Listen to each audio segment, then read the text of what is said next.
I'm Alan McFarland. Welcome to the conversation with Alan McFarland. I'm glad to be here and glad to have you along as well. Today is Friday. It's October 11th, 2024.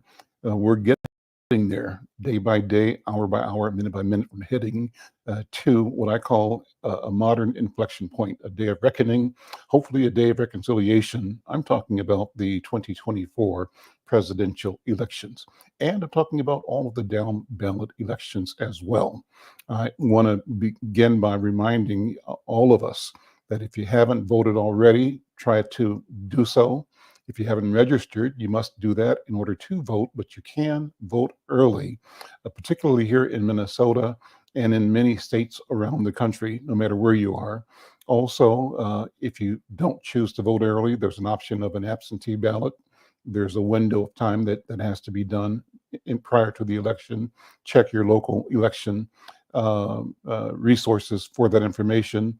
Finally, on the day of election, on the 5th, if you haven't voted early or done a mail-in absentee ballot, or even haven't registered, you can register day of in Minnesota. So Minnesota is making it easy, encouraging, supporting, and reflecting our philosophy that every vote counts, every voice counts. Your voice counts. Your vision, your voice, your interests are reflected in the people you choose to serve you in the House of Representatives, in the state Senate, in the U.S. House and Senate, and as governor, lieutenant governor, as president of our country. You got to vote. You got to vote. And even elections like school boards and park boards and improvement districts, the things that some people think are the minutia of the civic life, critically important. You owe it to yourself to pay attention, to get involved, and to not regard it or dismiss it as their business or somebody else's business. Recognize that it is your business. Our governance is our business. Well, if you want to join this conversation, talk about the election, the challenges, the problems, the opportunities afoot at hand right now. Here's the link on the screen, and it'll be in our comment section. Drop a note to the link or to us in the comment section, and we can see if we can get you into this conversation. We think it's an important and timely one. For Fridays, we call thank you, Etta Washington. She says, I'm praying there's a great Democratic turnout. I'm with you, Sister Etta. That's what we have to count on and pray for, but we have to be the prayers ourselves. That means we must act and act in the spirit of an actualizing prayer. That's what we are. We are the prayer. And the nature of the praying is to get somebody and then get somebody else, then get somebody else, then get somebody else, and make sure that we all show up and show out by voting the way that you and I believe we must vote to move our country forward. Thank you so much for the comment. And anybody else that wants to join this conversation, we're going to spend an hour talking about healing, and healing that comes from civic engagement, healing that comes from being connected, healing that comes from having a sense of sovereignty, of knowing that what you do, breath by breath, is ordained by the Creator and creation itself. You've got a role and you've got a right, you've got a responsibility, but you deserve to be your full, true, healed and healing self. We call this the Healing Circle, and we do that under the leadership and direction of our colleague and friend and our leader, Dr. Bravada Garrett Akinsanya. Dr. B, we call her lovingly. Dr. B, how you doing? Welcome. And I'm going to turn the program over to you because we start with a certain protocol that's so important. Dr. B. I'm so glad to be here again, Baba Al. Again on Friday, claiming our healing as a people, as a community. And the protocol that we use is one called the Healing Circle, and it's based on our African tradition of sitting in circle. And the reason African people sit in circle is because there's no beginning or end, no top or bottom. Everyone has voice. Everyone's voice matters. And we all have access to the space of power, which is the center of the circle. And with that process, we acknowledge where we've been and how we've gotten here. We always begin by honoring our elders, because those are the shoulders we all stand on. Somebody prayed, worked, and hoped our way into existence. And we always recognize in this space that we are the embodiment of centuries of hope and dreams. And as we sit here in this space, this sacred space, we want to ensure that we are safe, that our body, our mind, and spirits are safe. So we look to the left, we notice our space, we look to the right, we notice our space, we look behind us, we notice our space, and we just take a deep breath and acknowledge that we are here, that we're safe, and we let go all of the anxiety. We just inhale again and slowly let it go. And that inhalation of new breath, of new hope, gives us permission to move forward. And in this circle, as we honor our elders, we also honor our ancestors, for those are the shoulders that our elders stood on.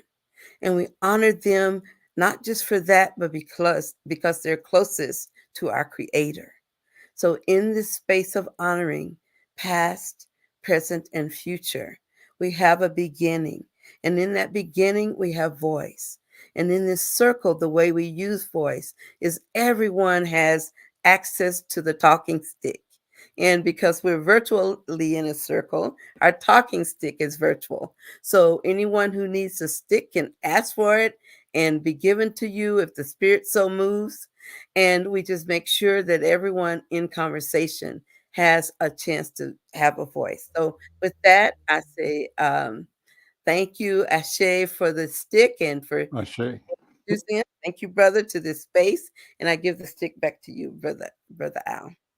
Thank you. Thank you. Well, Dr. B, let me say that this past week I had the most wonderful time visiting with the members of the Minnesota Institute for Nigerian Development. It's an organization called MIND. It's been around a generation, but it's been and remains a powerful connecting organization, preserving the culture, preserving the sense of family, unifying different groups out of the Nigeria geographic experience into the sense of one people, of peoplehood for Nigeria, but recognizing the value, the validity of legacies that each cultural tradition brings to the moment.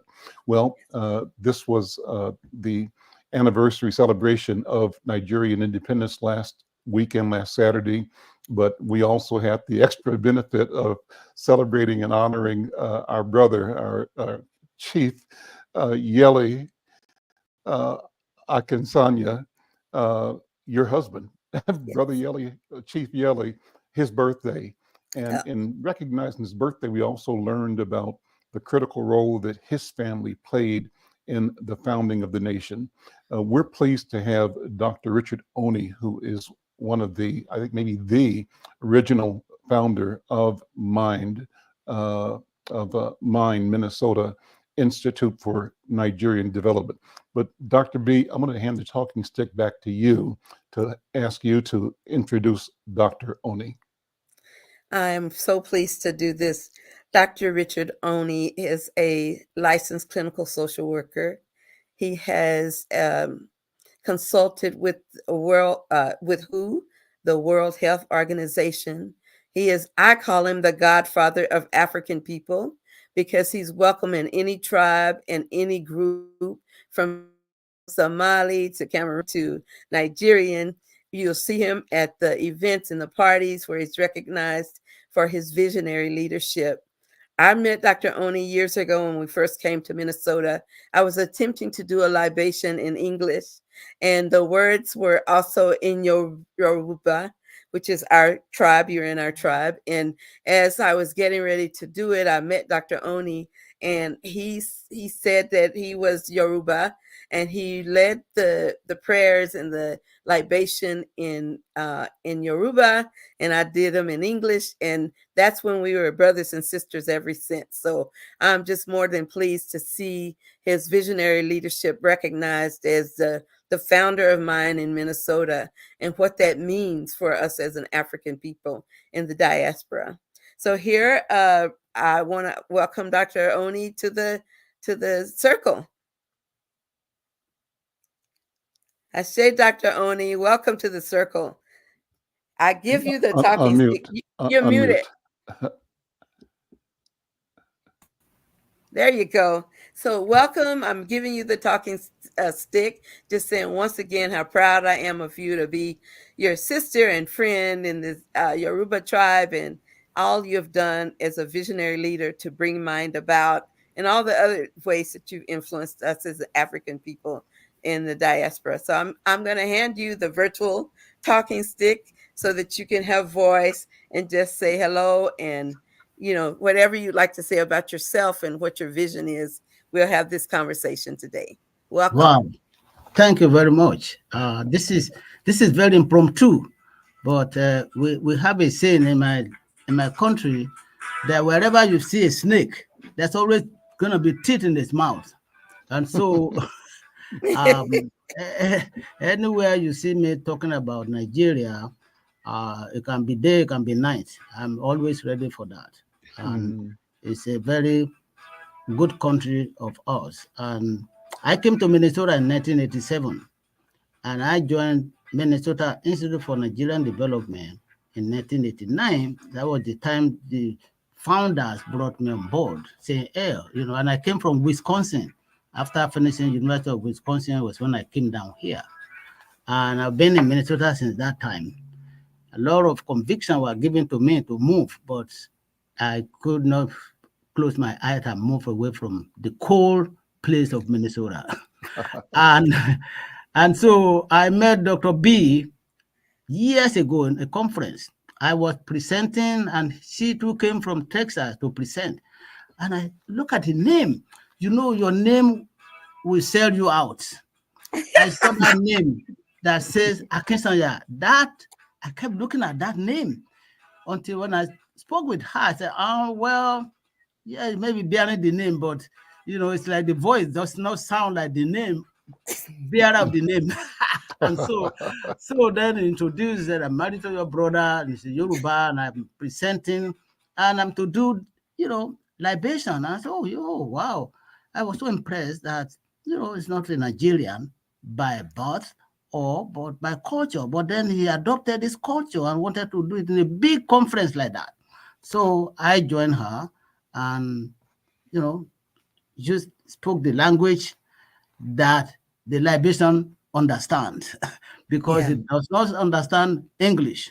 So I was able to interpret it and went well. And since that time, when she moved down from Texas here for a new project that he was supposed to run, then we become sister and brother since that time. That's and it's been enjoying working with her in all capacities. And as far as Minnesota Institute for Nigerian Development, it was by a group of some students at that time that were attending University of Minnesota that gathered themselves and said, you know what, we need to have one voice that will speak for us as a Nigerian here. And I joined them to go on with that voice, voicing our needs each day to the politicians, to people who don't even want to hear us. And, we don't have a boundary when it comes to talking about our country. And that was how I joined. And one time I became the president of Mind, as well as I was secretary for 8 years before I became the president. And since that time, I've been part of Mind. We do a good job here. One time when, I think 2010, there was a census, and I look at the number that the Office of Demographer published, and I challenged it with my colleagues saying this is not representing us.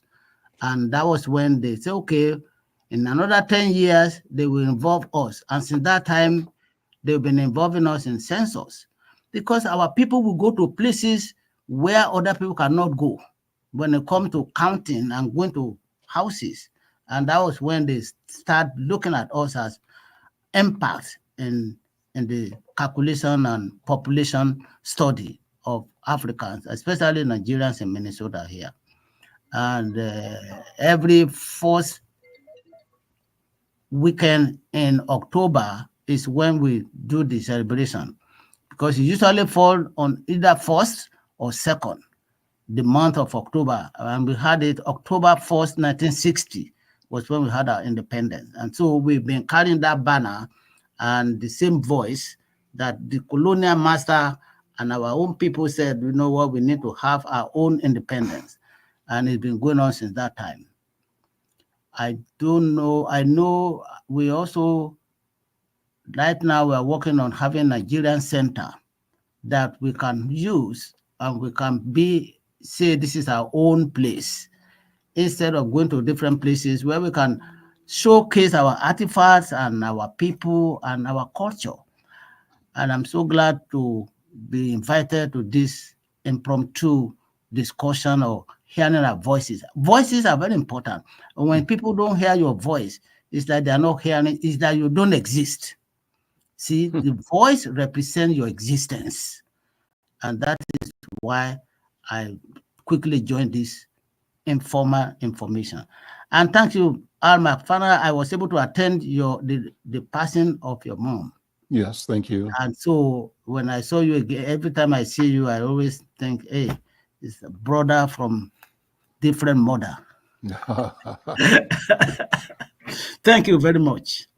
Thank you. Thank you so much. Well, you know, several things. I mean, every time, everything you said just opens up windows and windows and windows of things to talk about. So I'm so pleased to have the conversation. And let me formally and publicly thank you and the community of sisters and brothers from Yoruba community who did attend my mother's transition ceremony when she joined the ancestors. It was a wonderful day. As a matter of fact, the drummers opened the proceeding. We walked into the facility where the service was being held here in North Minneapolis. And later, one of the people who is married to a cousin of mine said, you know, I saw your mom. I saw her spirit directing the dancers. He said, I saw her. Wow. And she was actually talking to and directing the drummers and dancers and the movement. And so I said, oh, yeah, that makes sense to me. And that's what this is about. And I think I remember Sister Atum Azahir did a statement that was so powerful, as did Dr. B. The statement asking us and inviting us to understand legacy, tradition, antiquity, an Africana way of interpreting, understanding the transition from this level of existence to the next level, to becoming an ancestor. She gave us consolation by telling the family, look, in about 70 days, look for something, look to hear something, to see something, to feel something, to know something, and it'll be your mom reaching back to you from the realm of the ancestors, letting you know that you are in good hands, that you continue to carry the tradition forward. So I am so excited for this conversation. It's one of several that I hope to have, Dr. Oni, with you and my brother, Dr. Yeli, and other members of MIND. My particular interest is personal and selfish, and that is, as I mentioned to you before, my DNA results through my mom indicated that my lineage, matrilineally, 99.9% Yoruba. Wow. I am a Yoruba man, right? And so I'm, what's the right word for it? The son who will come home one day, who will return. And I have not been to Nigeria, but it will happen in time. And when I return, it will be one of Nigeria's sons, one of Yoruba sons returning to the mother community, the fatherland, Nigeria. So I'm so pleased for that. But you know what? What if I asked you and Dr. B to recreate your first libation? Because we start our program off in the healing circle protocol that Dr. B just did. But I wonder what that libation was like that you did when you met Dr. Oni, and what Dr. Oni said. What is the sound of that experience in Yoruba? Would you all be willing to share that or recreate it, even if it's modified? Dr. B, you're muted. Also, it was written, so I had to read it, and I don't know all the words. But what I would begin to say is the way it came. It said, "We welcome the spirit of our ancestors and those of us who are surrounded by them," something like that. Do you remember that, Dr. Oni? So Yes. can you kind of translate what that means, how that sounds in Yoruba, that we welcome the spirit of our ancestors and that encompass us that are around, like bearing witness? Well, and the Yoruba, like you said, welcome, meaning, we in our way we say "Ekabo, Ekabo, ẹ̀yin tẹ́ ẹ ti lọ, a dúpẹ́ pé ẹ padà wá." That those who have gone back are gone, now they are back. And I think also even in naming people, we use that almost like libation. For example, my uncle, which is my mom's younger brother, when the wife passed, this wife was like a sister to me and a mother to me. So when my first daughter, I named her Iyabo, meaning mommy is coming back. Mommy just come back. So my first daughter's name, Ashley's name, middle name is Iyabo, meaning mom comes back. Because when I saw her, when I had her as my baby daughter, it reminded me of my uncle's wife. And I stayed with him till she was the one that rode with me to the airport on my coming to the United States in 1980. So I could not forget. So every time I say Yabo, that means it reminded me. So that libation was like bringing all the people that have gone, that we cannot even remember. Now this is the time we want them back. Yeah. And so in that, and the conference that time was the conference for people with intellectual developmental disability. I remember Dr. Ella Gross. Yes. And so that's the libation there.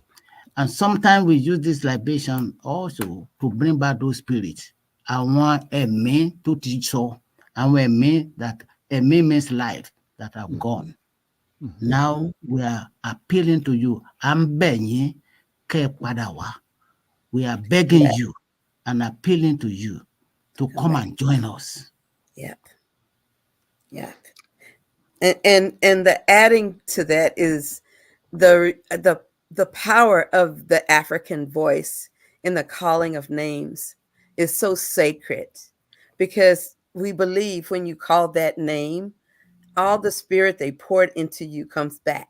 Yes. Your memory, your feelings, known and unknown to you, they feel you. And if you are filled with the hopes and dreams of centuries, yes, you're pretty something else. That makes you pretty special. And that's why I see us as a powerful people that don't often know who we are or where we come from until you really meet a true African brother or sister who holds that spirit like brother Dr. Oni does. You don't really know what it's like. And I remember when I first went to Nigeria, and my husband took me to this beach. It's called Bar Beach. And the water was so blue and the sand was white. I just started crying and I fell to my knees. And I couldn't believe this is my home. I'm telling you, it's something powerful about just the melody, the melodic, sound of the African speech. So, so Dr. Oni, not only did we welcome them to come, we also asked that they bless our occasion, right? That they bless us. And so when you ask for blessings, it's somewhere in there. It's Eshe, Ashe, all those different shades. How do you ask for the blessing when they come? I say, what we Ashe. are saying has happened. I say, I say, I said, like when you say prayer and you say amen, Uh-huh. so that what that means, I say, Ashe. that has been accepted and it's been approved. When you say God will do this and you say amen, that means it has been done. Mm. And we are affirming that. It's an affirmation. I say, Thank you, brother. thank you very much. Take a minute, Dr. Oni, if you would, and let's reflect on the significance of Nigerian independence. Sometimes things happen, we put them in our historical filing cabinet and don't reflect on the impact that they've made on the world and on our present life. We don't practice keeping those memories to where they are always vitalizing our current breath.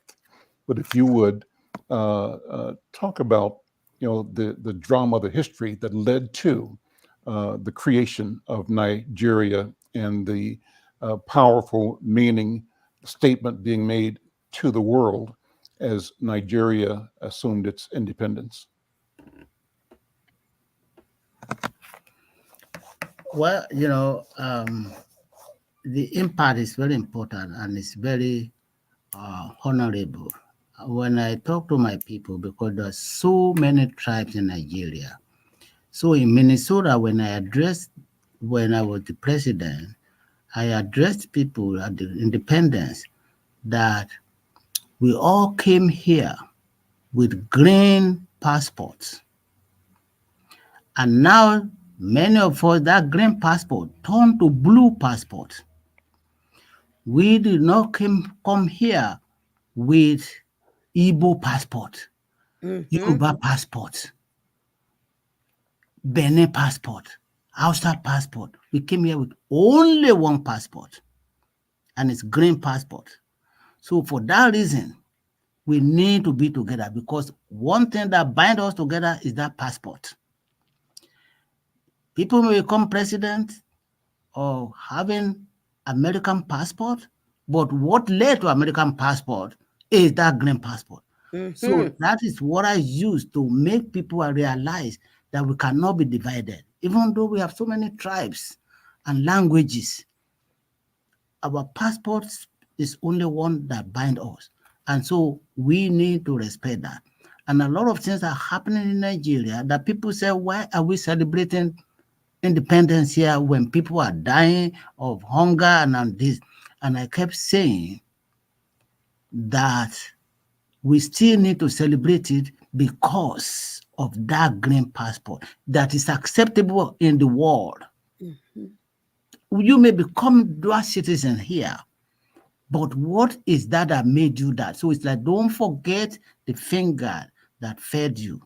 No matter what is happening in that country, no matter what is happening with that leadership, the leadership of Nigeria is nothing to write home about. But they've done, some of the past leaders have done something good that made us still remain here.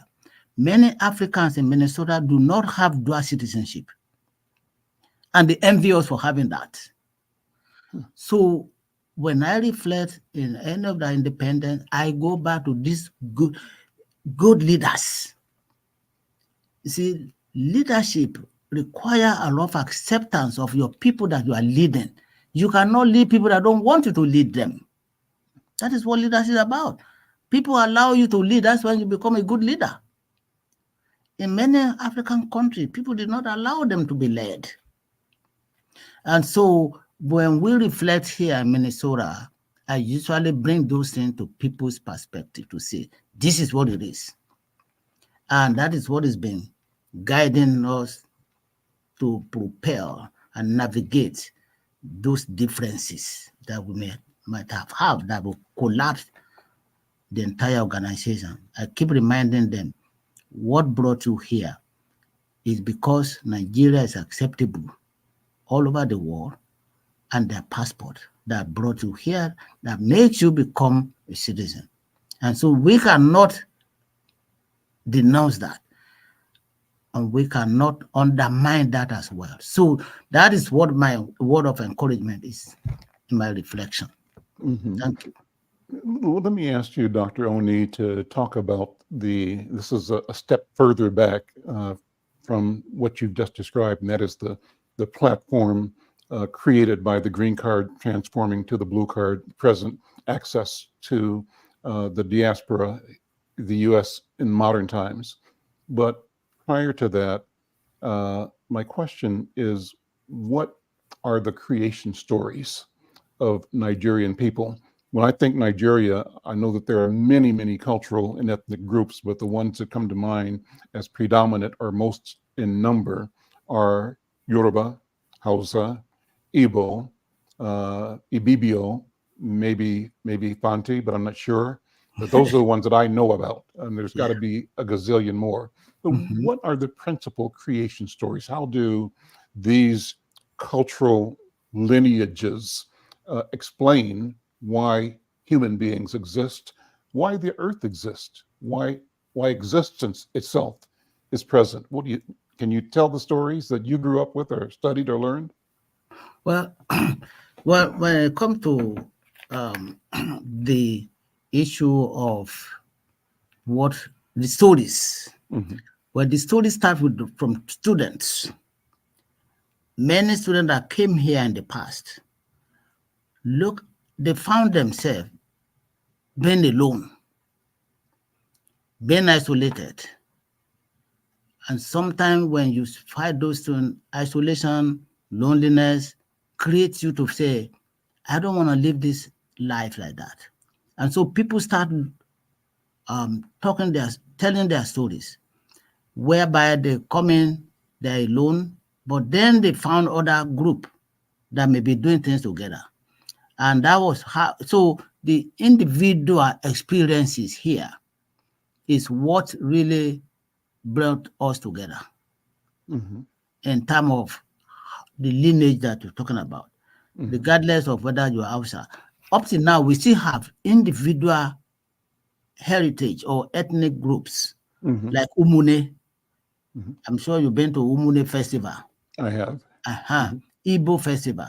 So we see mine as the umbrella organization that cover all those other ethnic groups that have the organization, like Zomonta is with the Hausa, the Igbo, the others like that. And so we figure, okay, we cannot continue to have everybody, because we all have the same passport I'm telling you that I mentioned. And so we now say, okay, you can continue to be where you are, but send a representative here.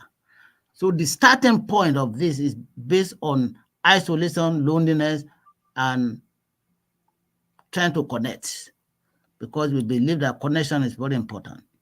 So today you may hear somebody like now, I think last week I was in an elevator and I was there first before those two people came in. And as soon as they start talking, I could tell where they come from. Their tribes right away in Nigeria. And it was when after we left the elevator, then I spoke to them and they said, oh, we didn't know. So to know each other is what really brought this together. And I'm not sure if I'm answering your question. Well, I think it's an open question that I'm asking. Okay. And I'm reflecting on the fact that when my youngest daughter was born, I named her Batala. And the name was in reference to Obatala, right? And her name is a modification because I named her reflecting my sense of Africanity, Obatala representing Western Africa, my Yoruba Nigerian heritage, but her name is Obatala Ra, and Ra is reference to ancient African language, hieroglyphic, the people of Kemet, whose claim is the creation of understanding itself, ancient knowledge, and it's African. It's knowledge from Black people, our people, and so and then I didn't have a lot of deep study about the name, but it's as if the voice came to announce itself. My job was simply to pay attention and to listen and to Mhm. obey the Spirit as the Spirit spoke and brought the name to my daughter. What do you think about that? Wow. Well, again, that's part of the transition, and that is part of the how we pass on the banner to others. Mhm. And then, like you just said, that name is very powerful name. And when people hear, they start to think about it, because that gives them the memory of who bears this name Mhm. and what kind of legacy that person left. Mhm. So for you to do that, just similar to when I said Yabo, Mhm. meaning mommy come back. Mhm. It's like I'm seeing her again and enjoying her. And so when you name your daughter that way, you carry that name. And I know that same girl that I was talking about was coming from Boston when she was a student and got stuck in Harvard to see some friend.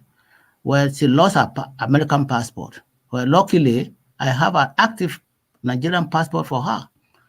So I mailed it to her to come home for Thanksgiving.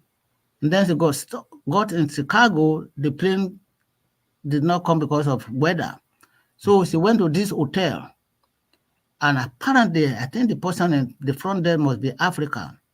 And when she mentioned her name, they thought, there was a rumor that people were carrying Nigerian passport and say they are Nigerian.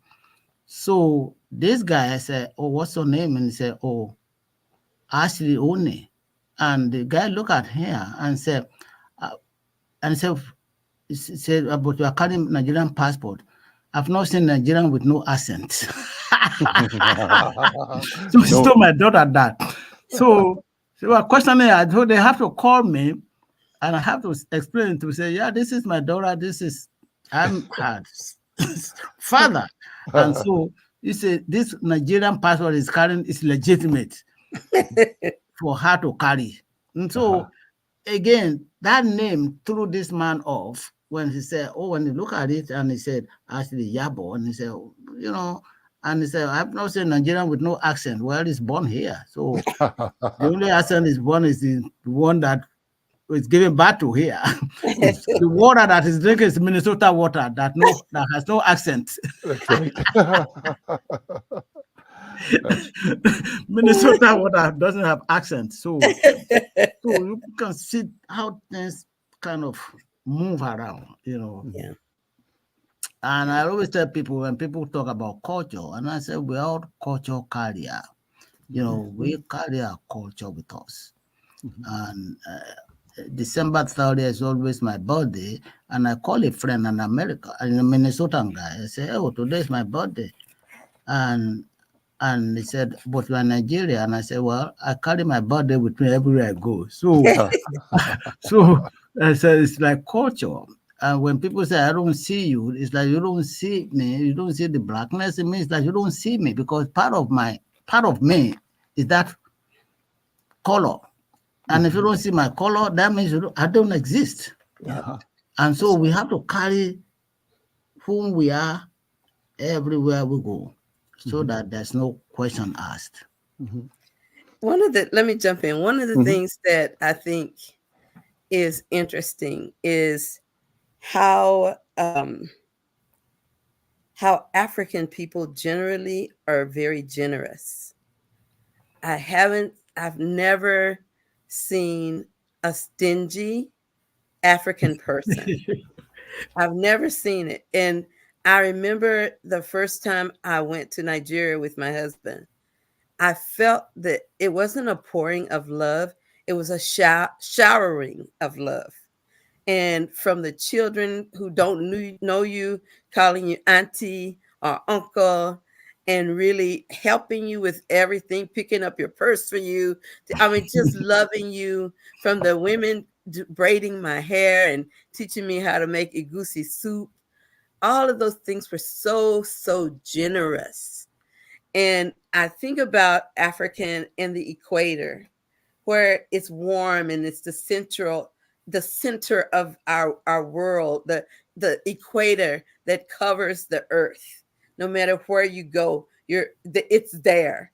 Yes. And in that belief that because we are people from the equator, there's plenty. There, you can walk down the street literally and see fruit hanging off of trees, literally hanging off of trees, and you can taste it, and it's good, and just people are so generous, even if they don't have much. What they have is yours, and Yes. that sense of community. That's the most healing part of being African to me, because I'm in a culture in America where we're taught by our dominant culture, pull yourself up by your own bootstraps. If you fall down, you better get yourself up. Is nobody going to help you? I'm taught as a Black American that in this space, because my skin is dark, I'm going to be inferior, not as bright, not as pretty, not as anything gifted or talented, but you go there. And it's something miraculous about people having a people. And I remember when we elected President Obama, and we were so excited to have a Black president. And I talked to one of my African girlfriends, she's from Nigeria, and I was talking to her saying, man, we've got a Black president. It's so wonderful. She said, it is good for y'all. We've had one for a long time. You know, it's just a perspective of understanding who you are, Yes. and the treasures you bring with you. And that's Yes. what I hear from you, Dr. Oni. Well, and I appreciate that, because again, we are people, and a lot of time people don't even know our culture when they see you, and that's why you have to interact with people. You interacted with Nigerian people when you were there, and that's how you saw that thing. And I know Nigeria is very warm when it comes to helping people. Mm.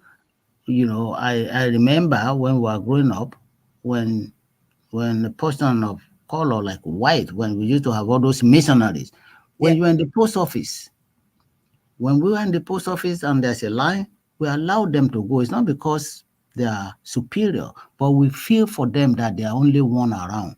And so we want to give them that respect to say, get what you need to go and go, you know, because all of us be speaking that dialect and everything, and we feel bad that it's only him or her that doesn't say anything, and it's just, so we feel for it. We have feelings that when people are in that situation, they may feel uncomfortable, and so we want them to be comfortable to do what they need to do, transfer your business and leave. It's not because we hate them. So people may misinterpret that to say, oh, why you are? No, that's part of warmness to say, okay, you know, no. America will say, no, it has to be your turn. You know, they don't care. Exactly. And so, and I think when we talk about this African, especially people from our area, West Africa, and as a whole, there's a way that we interact with people. And many of this is something that hand over to us. You know, I know my mom, before she passed in 2022, her house is very close to the road. And so when farmers are coming, they say, oh, Mama, they will bring yam. They will drop food of yam. And one day, my niece, who is in Maryland now, was home, and they didn't have enough yam. And this mother gave them out, and she was pissed that this is the food we're going to eat. And because she just came from Maryland and feeling like, why are you giving all this thing to the lady that came? That lady came and said, just tell all the story about nothing at home and this. And my mom just went there and took all the yams except one left. And when my niece came in and said, we want to cook, and I said, only one yam. He said, well, we saw about 5 of them before. Where are the rest? He said, I just give it to the lady that came in. She was not happy about that. Well, that was around 2 o'clock in the afternoon. By 6 o'clock, when people were coming from the farm, they saw my mom sitting in the front, like, you know, her house is just right there. Just say, welcome from the farm. That 12 bundle of yam that evening. And my niece saw it and said, what's going on here? They say, when they will come in, they will bring their basket and just put it inside. And my mother told her This is how you get blessed. You have to give more in order to receive more. That was how the whole thing, so that is, she learned from there. Anytime now I go to Maryland, I remind her. I said, remember now, you can give us your last meal and you will get some back. She said, not in America. That's right. That's right. So that is part of that generosity. We believe that when you give, you will get. And that is how we were trained. Even back here now, a few years ago, I have 4 students in my house. One of them now is a doctor of pharmacy at Fairview. One of them is at Department of Transportation. The third one is in Texas doing engineering there. And the fourth one is right here in Minnesota doing some work. And that time was not easy, but we live in as a commodity. Whatever we have, we share it. Yeah. Now all those kids now, they say, oh, Papa, this and that. I'm happy to see them doing that. That is how our orientation to give and not to expect. Which is hard for a lot of people to believe. Dr. Oni, let me ask you a couple of names out and have you respond to them. Oduduwa, Olarun, Yemaya. These are names in the Yoruba pantheon. Can you explain them? And that's where I was going when I asked you about the Yoruba creation story. How is the Yoruba child taught the history of the Yoruba people, the creation idea? What is it? And where did those names, Olarun, Oduduwa, Yemaya, also Shango, I guess, is part of the system. Yeah. I may be referring to Cuba, the Cuban and Latin American expressions of Yoruba culture as it emerged here. But would you talk about it? Well, we'll talk about Oduduwa. In Minnesota here, we have Oduduwa Association, which is the one that is all predominantly the Yorubas. And because of the fact that Oduduwa is the head of the Yorubas, like the chief of that is why we have One of Ife. One of Ife is like the king of all the Yoruba kings. And that brings all the Yorubas together. The Oduduwa is the way that where people learn their own cultural orientation from the Yorubas. And it has to do with the way the setup from the old, I think they call them chiefs of the chief. And so when Oduduwa got created based on the origin, like from the water, they worship those things. And then later on, the more other things are Shango. And then there are some that we call Ogun. All these are what people worship at that time. Ogun is the king of iron. Shango is the king of thunder. And so when it's thundering, Shango people love it. And so when you are affiliated with any of those, that becomes where you hold your tie to say, I am Yoruba, because I am from the lineage of Oduduwas.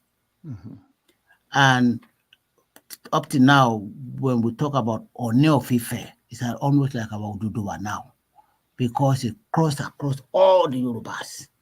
And it's based in Ife, where the beginning of Oduduwa is. And so that is how that started. And the story is that the original descended to the land out of the sky, right? What's this? Yeah, tell that story if you would. Well, the land of the sun is the same thing. In fact, when you go to Argentina today, you would think that place is predominantly Yorubas, because they have a lot of places in that place. Wow. Brazil or Argentina? Brazil or Argentina? Or Brazil. When you go to Brazil, they do the Ifa, Mhm. worshiping of Ifa, Mhm. which is another god of Ifa, and that is from the Yorubas. So the Yorubas is very deep root that began from this Oduduwa, and they spread around. If you go to Brazil there today, One always go there, One of Ife. Mhm. And if you go to Ife today, you will see the landmarks of the Oduduwa. Wow. Very We, huge. awesome. I want to show what we're doing here, and I call it innovation in my work as a scribe or as a newspaper owner with Inside News. Pull up. We have a section in the newspaper. In fact, I brought copies to the celebration last Saturday to share. But we have a section in the paper that we call Afrodescendientes. And the story behind this is that I am at minimum bilingual, meaning English, where I'm born here in the US, but I studied and am familiar and claim proficiency with Spanish, right? My father is Cuban born, right? Okay. And so my father and my uncles and aunts grew up in Cuba before their parents, who went to Cuba from Jamaica, returned to Jamaica, and maybe around World War II, my father came to live in this country in Kansas City, where my mom and dad, met and started our family. One thing that I do with Inside News is create, I call it an innovation. It's a section of the paper where we take one story and we present that story in several languages. And I started off saying, let's do something in English and in Spanish, in reference to the fact that, there are more Africans in the Western Hemisphere that in other parts of the hemisphere than the United States. Our education and orientation here always has us believe that, we are permanent minorities Mhm. and that there's a permanent majority and that that's the way of the world, but it's not so. There are African people throughout the hemisphere, That's right. so much so, Dr. Oni, that when I speak, I present myself as a New World African. I am an African in the New World, but Not the but third world. African, I am an African, right? And so then when Wow. I started doing this, I said Spanish, then I connected with somebody and said, well, you know what? I owe it to try to connect in Yoruba. That's my lineage, right? Though I don't know Yoruba, but I can learn it. And I said, I know that in East Africa, Swahili is a broadly spoken language. Let's do Yes. Swahili. Well, of course, we have so many Somali brothers and sisters here. Let's do Somali. And let's think about, in the Western world, the massive numbers, as you just mentioned, of African people in Brazil. Over 50% of the Brazilian population declare themselves to be African Yes. on the Brazilian census, and now the president of Brazil is an African woman. Yeah. Amazing, right? And Very then we also added French because we're constantly concerned about Haitian and the power of the Haitian story, the revolution, but also the devastation that Haiti has faced as a consequence of its willingness to fight and defeat the premier force in Europe, the Napoleon Army, to win its independence. And because it fought to achieve its independence, Europe has not forgiven it yet. And Europe, I believe, holds Haiti in a space of permanent, that's their intent, poverty and exploitation. But that will change and must change. I believe that we will change it as we recognize our connectedness throughout the planet. All of us in South America, the Central America, Caribbean, North America, Canada, connected to our families at home in Africa. And our families may be Yoruba, maybe Hausa, Igbo, maybe Wolof, right? Maybe any other of the language groups. But we're connected. So what we did in Inside News is try to present this story, knowing that nobody's going to read 7 languages, but a person might read 2. And the most important thing is that we acknowledge that all these languages belong to you, black man, African man, and you can master what you will, because all of them are part of your story. So Beautiful. what do you think, Dr. Richard? Powerful. And I think I'm impressed to hear this, and especially your own background to what you are doing, because that tells me now that you describe yourself as bilingual, where you are bilingual and bicultural too. Mhm. So I think it should continue. I think I like this. This is my first time to be here, and every effort was made not to make it happen, but I tried to make it happen. So I adore you, sir, for what you are doing, and I congratulate you for also understanding and looking for your root, because a lot of people just believe where they are. They don't care to find out how do they get to where they are today, and who am I is important. We need to ask ourselves question: who am I? Mhm. Where am I from? Mhm. These are important things to get your voice out. If you don't know where you come from, you cannot voice out where you come from. Mhm. It's important to have a voice, and you have a voice by discovering your voice. You discover where you come from, the 99 point something of DNA and things like that. When I was in graduate school in Mankato State, I participated in Pan-African Conference every April. Mhm. I was one of the leaders and president of International Students in Mankato State. When I came here, I did not know a lot of things culturally.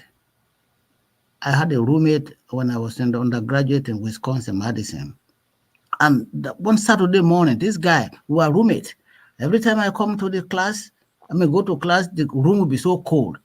He turned down the heat. Well, I come back, I crank it up. So we have to make this happen for short a time that we got the director of residence involved. I was lucky to have a whole room to myself for the entire semester, because this guy could not take the heat and I could not take the cold either. And but before he left, one Saturday morning, he dressed so well. And I look at him and I say, John, you really look gay. Oh my Lord, I didn't know that it was a taboo statement. The guy went to the wedding and came back and said, Richard, what did you say this morning? And I said, John, you've been wearing tattered jeans every day, but this morning you wore this nice suit. I said, you look gay. He said, oh, he shook his head. He said, in America, you don't use that word in that format to a man that he look gay. Well, in the British English, gaiety is like nice. Yep. Things like that. I didn't know. He said, you look gay. I did not know. When he asked me, I repeated it again. So I was like, oh my goodness. When I finally found out, I didn't know. You see, you can't teach what you don't know. I don't know. I just said, I know from where I come from. When you say somebody, gaiety means beautiful, nice. Yeah. Yep. And it was not acceptable.